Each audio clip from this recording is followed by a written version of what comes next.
dve zemlje.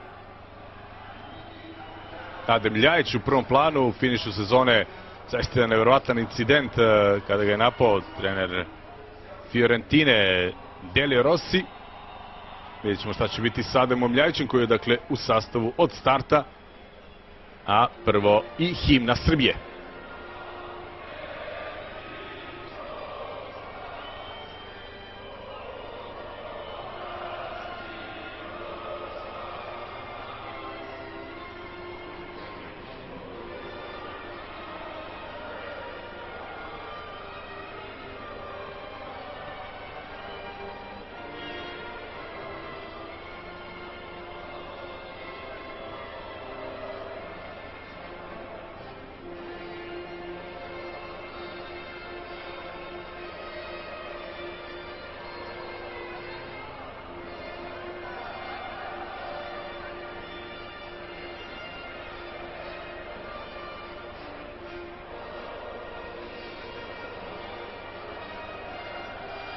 Majsni.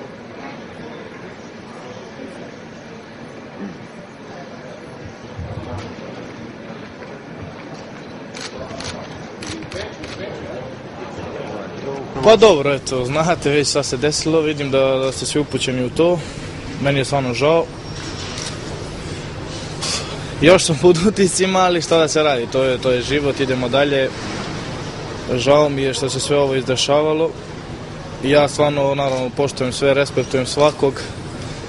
Volim Srbiju, uvijek sam teo da igram za Srbiju, svoje 10. godine sam igrao za Srbiju, za reprezentaciju.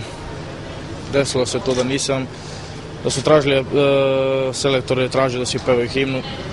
Ja najviše, mislim, poštujem svakog i respektujem svakog, ali mislim, ako ne poštujem samog sebe, da mene ne može posle niko respektovati i poštovati. Znao se za celu priču od početka, čak ste i ugovor potpisali. Zašto nije moglo možda da dođe do sporazuma nekog ranije i da se ranije dogovorite o tim stvarima? Pa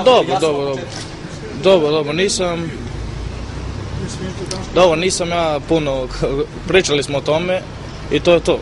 Nismo pričali na vreme, pričali smo sada i to je to.